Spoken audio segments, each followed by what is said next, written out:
శాశ్వతమైనది. ఈ ధ్రువ అనేటువంటి పదానికి ఇన్ని రకాల అర్థాలు ఉన్నాయి చూడండి వేద వాంగ్మయంలో.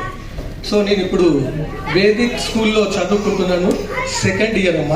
ఆఫ్టర్ 65 years తర్వాత నేను వేదం నేర్చుకోవాలని చెప్పి 67 years నాది ఇప్పుడు.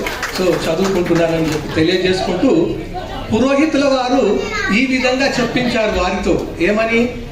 రవి గారు, మీరు అప్పుడు అరుణతో ఈ విధంగా అన్నారు, ఓ అరుణ గారు, ఆకాశంలో ఉన్న ఉత్తర దిశలో ఉన్నటువంటి పోల్ స్టార్ ధ్రువ నక్షత్రమును దర్శింపుము అని చెప్పి చైతో చూపించడం జరిగింది. అప్పుడు మీకు తెలియదు, ఎందుకంటే ఆ యొక్క హడావిడి సందడి, అప్పుడు డే టైం జరిగినటువంటి పెళ్లి కాబట్టి సూర్యుడు ఉన్నప్పుడు మనకు అట్లాంటివి కనబడదు. సో కాబట్టి ఓ అరుణ, ఆకాశంలో ఉన్న ఉత్తర దిశలో ఉన్న పోల్ స్టార్ ధ్రువ నక్షత్రము దర్శింపమని చెప్పి మీరు అన్నారు. పురోహితుల వారు చెప్పారు, మీరు అన్నారు. అదేవిధంగా అరుణ గారు ఏమంటున్నారంటే పశ్యామి, చూచుచున్నాను, ఎస్ ఐ సీ అని చెప్పి మీ చేత కూడా అనిపించారు.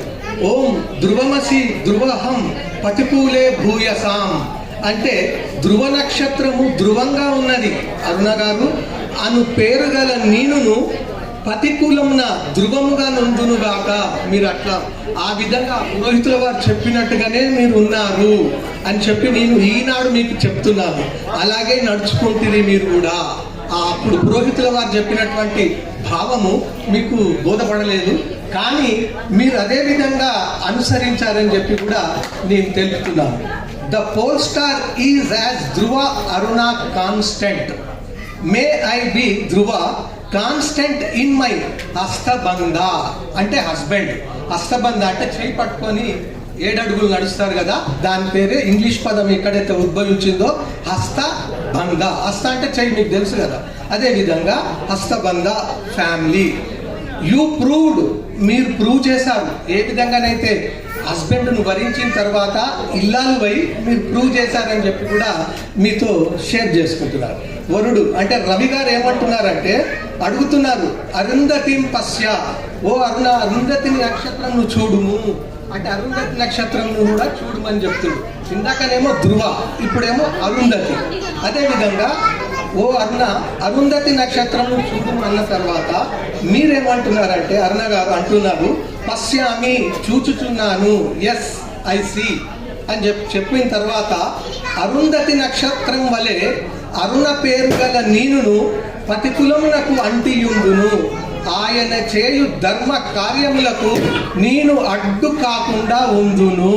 అంటే వారు చేసేటువంటి ధర్మ కార్యాలలో నేను ఎలాంటి అడ్డుపడను, అతనికి ఇంకా ప్రోత్సాహాన్నిస్తాను, కోఆపరేట్ చేస్తాను అనేటువంటి వాక్యము అప్పుడు బోధింపబడింది అన్నమాట. అదేవిధంగా this Arundhati is not an obstacle.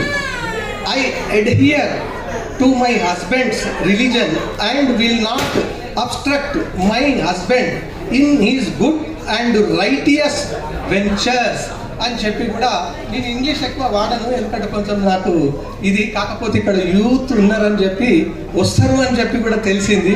So అందు గురించి ఇంగ్లీష్ పదాన్ని వాడడం కూడా జరిగిందని చెప్పి కూడా తెలియజేసుకుంటూ ఇప్పుడు ఆశీర్వాదం మాత్రం ఇచ్చేసి నేను జరుగుతాను. తక్కిన తదుపరి కార్యక్రమం కూడా మనము ఆనందించాం, ఆహ్లాదిద్దాం, సంతోషములతోటి తిరిగి వెళ్దాం అని చెప్పి కూడా తెలియజేసుకుంటూ ఓం ఇహే మా వింద్ర సంనుద చక్రవాకేవత దంపతి. ఇది దీని యొక్క భావాన్ని కూడా తెలియజేస్తాను. ఇది అథర్వ వేదంలో 14th చాప్టర్లో ఉంటుందండి ఈ యొక్క భావం. ఓ పరమేశ్వర, నీ కృప వలన ఈ దంపతులు చక్రవాక పక్షుల జంట వలె అన్యోన్య రాగబద్ధులై ఉందురుగాక కాదు, ఉన్నారు కూడా అని చెప్పి కూడా తెలుపుతూ మనము ఇప్పుడు ఒక సూక్తం చెప్తానండి. మన బ్రాహ్మణ్స్ అందరూ కూడా చెప్తూ ఉంటారు, కానీ భావం చెప్పరు వాళ్ళు. భావం వారికి తెలుసో తెలియదో, లేదు చెప్పొద్దని చెప్తారో, మనం వివేకవంతులం అవుతుందని చెప్పారో నాకు కూడా అర్థం కాదు. ఎందుకంటే అర్చత ప్రార్చత ప్రియమే దాసో అర్చత అని చెప్పి వాళ్ళు అంటారు, కానీ భావం మాత్రం చెప్పరు. ఏంటిది భావం అంటే 5వ దేవత స్త్రీకి తన భర్త, పురుషునికి తన భార్య, వీరు పరస్పరము గౌరవించుకోవాలి. ప్రథమ దేవత అమ్మ నాన్నలు, 2వ దేవత ఆచార్యుడు, మూడవ దేవతలు అతిథి సత్కారం, నాలుగవ దేవత స్త్రీకి తన భర్త, ఐదవ దేవత పురుషునికి తన భార్య. ఇది 5 గుంపులు. వీరందరూ కూడా సాకార దేవతలు. అయితే వీరి స్నేహ సౌహార్దాలతో మానవ శరీర ఉత్పత్తి, పాలన, సత్యశిక్ష, జ్ఞానములతో కూడిన సత్యోపదేశ ప్రాప్తి కలుగుతుంది. అంటే ఆ ఉపదేశం ఇస్తుండ్రు. ఉపదేశం అనేటువంటి జరుగుతూ ఉంటుంది, మీరు గమనించి ఉంటారు. వీరే పరమేశ్వర ప్రాప్తికి సోపానాలు అని చెప్తూ, అదే విధంగా ఇప్పుడు మీరు అందరూ కూడా పెద్దలు కానీ ఇక్కడ వచ్చి వారిని ఆశీర్వదిస్తారు కదా, ఏ విధంగా ఆశీర్వదించాలనేటువంటిది, రవి గారిని ఏ విధంగా ఆశీర్వదించాలి, అరుణ గారిని ఏ విధంగా ఆశీర్వదించాలని చెప్పేసి బాగా శ్రద్ధగా వినండి. అదే విధంగా చెప్పండి. ఓం సౌభాగ్యమస్తు అని అరుణ గారిని ఆశీర్వదించాలి. దాని భావం ఏంటంటే, ఓ అరుణ గారు, may you become prosperous, let the fortune be always with you అని దాని భావం. అరుణ గారు. బట్ రవి గారికి కూడా చెప్పాలి కదా మనం, ఎందుకంటే ఓం శుభం భవతు అని రవి గారిని ఆశీర్వదించాలి. ఓ రవి గారు, లెట్ ఎవ్రీథింగ్ బి ఆస్పిసియస్ అని మనం ఈ విధంగా ఆశీర్వదించాం. ఆశీర్వదించేటప్పుడు మాత్రం కేకలు వద్దు అని నేను అంటున్నాను. ఎందుకంటే కేక్ ఉంది కాబట్టి కేకలు వద్దని చెప్పి తెలియజేస్తున్నాను.